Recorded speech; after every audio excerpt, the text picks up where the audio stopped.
मोहित शर्मा और आप देख रहे हैं गुरुग्राम ब्रेकिंग न्यूज। दोस्तों, अक्सर आम जनता के लिए सरकार आपके द्वार पर एक प्रोग्राम चला है जिसको सीएम विंडो में तब्दील किया गया है। सीएम विंडो आमतौर पर आम पब्लिक को ये जानकारी का अभाव रहता है कि सीएम विंडो पर किस तरीके से आम नागरिक अपनी शिकायत दर्ज करा सकता है और किस तरीके से वो सीएम के पास पहुंचती है या कौन से अधिकारी उसे देख रेख करते हैं। आज इसके ऊपर मैं अपनी वीडियो में आपको वो सारी जानकारी साझा करूंगा। हमारे साथ जाने माने जो यहाँ पर सीएम विंडो एलिमेंट है सूरज गोयल जी हैं। नमस्कार सूरज जी। नमस्कार। नमस्कार मोहित जी। जी सूरज जी, किस तरीके से सीएम विंडो आपके पास एक गुरुग्राम की एक प्रबल जिम्मेवारी है, इस तरीके से किस तरीके से सीएम विंडो तक आम नागरिक अपनी समस्याओं को लेकर पहुंच सकता है? सीएम किस तरीके से देखते हैं या सिर्फ एक ये सीएम विंडो का नाम दिया गया है कि सीएम शब्द को इसमें क्यों डाला गया और आम नागरिक किस तरीके से सीएम विंडो तक पहुंच सकता है? देखिए मोहित जी, ये जो सीएम विंडो की जिम्मेवारी, इसको हम लोग चाहे निगरानी समिति कहें या सीएम विंडो एमिनेंट कहें, एक ही बात है। सन 2014 में सीएम विंडो का जन्म हुआ। आप ये कहें, जब भारतीय जनता पार्टी की सरकार हरियाणा के अंदर आई तो हमारे मुख्यमंत्री माननीय मनोहर लाल खट्टर जी ने ऐसा महसूस किया कि आम जन की बातें सीएम साहब तक पहुँचे, उनकी समस्याएं सीधी सीएम तक पहुँचे। तो उन्होंने ये सोचा कि सीएम हर व्यक्ति तक पहुंचना बड़ा मुश्किल है, तो उन्होंने ये निगरानी समिति बनाई। सीएम विंडो एमिनेंट के नाते हम लोग जो उसके सदस्य बने हैं वह उस कार्य को देखते हैं जिस प्रकार की शिकायतें सीएम विंडो पर पहुंचती हैं, और हमारे माध्यम से वो सब चीज़ें चाहे पक्ष में हो चाहे विपक्ष में हो किसी अधिकारी के, वो सीधी सीएम साहब तक पहुंचती हैं और उसका जो निर्णय है, जो भी लेना है, वो सीएम साहब। किस तरीके से आम नागरिक अगर एक किसी भी विभाग की कोई समस्या है, प्रॉब्लम है, किस स्तर की है, क्या उसमें स्तर भी निर्धारित किए गए हैं और किस तरीके से आम नागरिक पहुंच सकता है सीएम विंडो तक, वो थोड़ा विस्तार पूर्वक बताएं। क्योंकि जो आम पब्लिक है, जो गरीब व्यक्ति है, वो सीएम विंडो के नाम से ये चाहता है कि शायद उसके लिए कोई सपना है, तो वहाँ पर किस तरीके से आप इसको बताएंगे? बहुत अच्छा आपने जो प्रश्न पूछा है, और सच्चाई भी है कि लोगों को इसके प्रति जागरूक होना चाहिए। इसका बहुत ही सरल एक तरीका है। सीएम विंडो के नाम से एक पोर्टल जो है, एक विंडो मिनी सेक्रेटरिएट में फर्स्ट फ्लोर पर जहां डीसी साहब का ऑफिस है, वहीं पर ये सीएम विंडो बनी है। और मैंने बताया यह पिछले 11 साल से 2014 से लोगों की जो पीड़ित परिवार है, जो पीड़ित व्यक्ति है, उसकी बात को सुनने के लिए। क्यों कि कई बार क्या होता है कि कोई व्यक्ति किसी सरकारी महकमे के चक्कर काट लेता है, किसी प्रकार की कोई भी दिक्कत होती है और उन दिक्कतों से परेशान होकर उसको एक ऐसी जगह चाहिए जहां पर वो अपनी शिकायत को रख सके। इसीलिए वो सीएम विंडो का जो है निर्माण हुआ, और कोई भी व्यक्ति, इसमें गरीब और अमीर कुछ नहीं है, वहाँ पर जाए।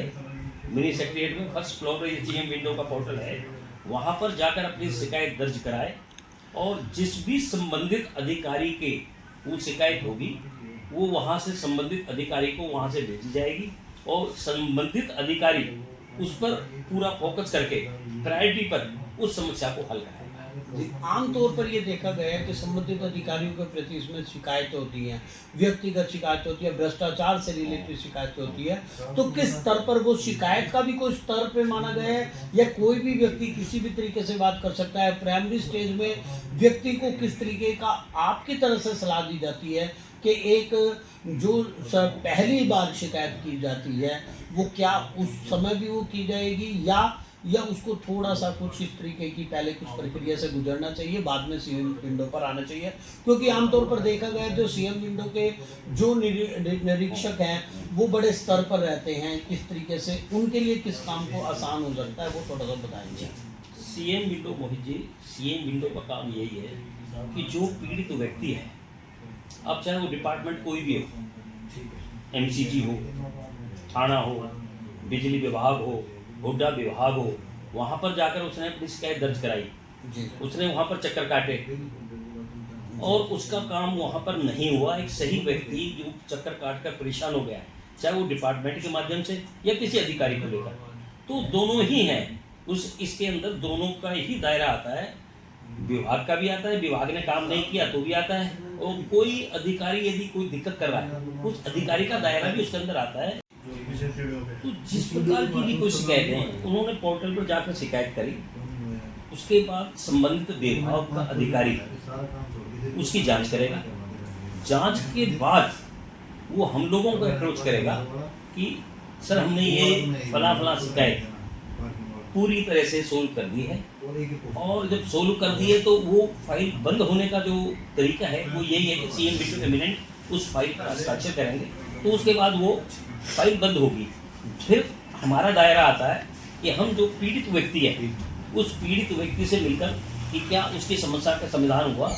यदि वो कहता है समाधान हो गया है, कोई परेशानी नहीं है, तो हम उस पर हस्ताक्षर कर देंगे, वो फाइल बंद हो जाएगी। और यदि उसकी तसल्ली नहीं हुई है तो उस अधिकारी को दोबारा से उसकी जांच करनी पड़ेगी और पीड़ित को उसका न्याय मिले, यही काम देखने के लिए। क्योंकि मैंने कहा, पहले भी कहा कि सीएम साहब हर जगह नहीं पहुंच सकते हैं, तो उन्होंने अपने नुमाइंदे हमारे तौर पर नीचे छोड़े हैं जो इस चीज़ को देखेंगे। और ये निगरानी समिति का काम है कि वो इसमें ये निगाह करें कि पीड़ित व्यक्ति को न्याय मिला या नहीं मिला। यदि उसमें न्याय नहीं मिला है तो उसकी जांच दोबारा होगी। जब तक पीड़ित व्यक्ति की तसल्ली नहीं होगी, जब तक हमारे हस्ताक्षर नहीं होंगे, और जब तक हमारे हस्ताक्षर नहीं होंगे वो फाइल पेंडिंग रहेगी, वो क्लोज नहीं होगी। आमतौर पर आम जनता किस तरीके से, जैसे ये न्याय मिलता है तो क्या किस तरीके की समस्याओं का समाधान हरियाणा सरकार को इससे इजाफा मिला है इंसाफ में, या बात करें लोगों की संतुष्टि में, वहाँ पर किस तरीके से, जबकि लोग कहते थे भ्रष्टाचार बहुत है या बहुत आरोप लगते रहते हैं, प्रशासन पर बात करें, अधिकारियों पर बात करें, सीएम विंडो की ऐप से कितने लोगों को लगभग न्याय मिल पाया है, या किस तरीके से आप एक आंकड़ा वैसे कैसे बता पाएंगे? देखो, मैं आपको एक चीज़ बड़ा स्पष्ट कर देना चाहता हूँ कि जब से हरियाणा के अंदर 2014 से स्पष्ट रूप से बिना किसी बैसाखियों के भारतीय जनता पार्टी की सरकार आई है, उसके बाद कई तरह की लोगों को न्याय मिले। इस प्रकार कई सुविधाएं सरकार द्वारा दी गई हैं। ग्रीवेंसेस कमेटी द्वारा लोगों की शिकायतें पूरी होती हैं। डीसी साहब द्वारा रोजाना समाधान शिविर लगाए जाते हैं, उसके अंदर लोगों की शिकायतें सुनी जाती है, उनका समाधान किया जाता है। इसी प्रकार से ये सीएम विंडो है, यहाँ पर भी लोगों की शिकायतों को डायरेक्टली वो हमारे पास नहीं आती हैं। एक तो मैं इसको स्पष्ट कर दूँ कि जो सीएम विंडो एमिनेंट के पास डायरेक्ट कोई शिकायत नहीं जाएगी। जो भी शिकायत जाएगी वो पोर्टल पर जाएगी, मिनी सेक्रेटरिएट के फर्स्ट फ्लोर पर जो सीएम विंडो बनी हुई है, और वहाँ से संबंधित अधिकारी को जाने के बाद हमारा कार्य शुरू होगा। और हम उसमें देखेंगे कि उस व्यक्ति को, फला व्यक्ति को न्याय मिला या नहीं मिला। हमारी संतुष्टि के बाद और पीड़ित व्यक्ति की संतुष्टि के बाद इस फाइल को बंद किया जाएगा। और जहाँ तक आंकड़ों का सवाल है, हाँ, लोगों को इसमें न्याय मिला है। जब से ये 2014 से, हाँ, कुछ शिकायतें ऐसी भी आती हैं कि लोगों को लगता है कि भाई हम तक वो बातें नहीं पहुंची हैं और हमने शिकायत दर्ज कराई थी, कुछ जानकारी नहीं लगी है। तो कई बार मुझे अधिकारियों से मेरी बात हुई इस मामले पे, वो कहते हैं सर कई बार क्या होता है कि हम लोग वो शिकायत लगा कर छोड़ देते हैं, बाहर के लोग होते हैं और हम लोग उनके मोबाइल मिला रहते हैं और उन लोगों से संपर्क नहीं हो पाता है। तो उस दौरान ऐसा हो सकता है कि उसके अंदर वो अपनी उस पर 2 लाइनें लिखकर भाई इन लोगों से संपर्क नहीं हो पाया, लेकिन हमने उस शिकायत को बंद यानी पूरा कर दिया है शिकायत को। तो ये शिकायत जायज़ है कि उन लोगों तक बात नहीं पहुँचती। जी, सीएम विंडो का मुख्य रूप से जो फायदा है, कई बार संबंधित अधिकारी का कोई पर्सनल हित या हित से वो जो शिकायत है उसको दिक्कत ना होती, वहाँ पर इसका बहुत बड़ा फायदा। वहाँ पर किस तरीके से देखते हैं, क्योंकि आमतौर पे देखा जाता है कि आसपास के लोग कई बार उस शिकायत को दूसरे तरीके से देखते हैं। तो क्या सीएम विंडो पर जाने से उस सार्वजनिक जो हित है वहाँ पर उस पर कुछ क्या फर्क पड़ता है? देखो, जनहित, एक आपने जो मुद्दा उठाया जनहित का है जी। देखिए, 2 तरह के पीड़ाएँ होती हैं। एक तो ऐसी पीड़ा होती है कि जो स्वयं के लिए एक पीड़ा है, मेरा कोई पर्सनली कोई ऐसा है, उसको भी मैं, क्योंकि जो सरकारी डिपार्टमेंट से जुड़ा हुआ है। एक है जनहित का मामला। जनहित का मामला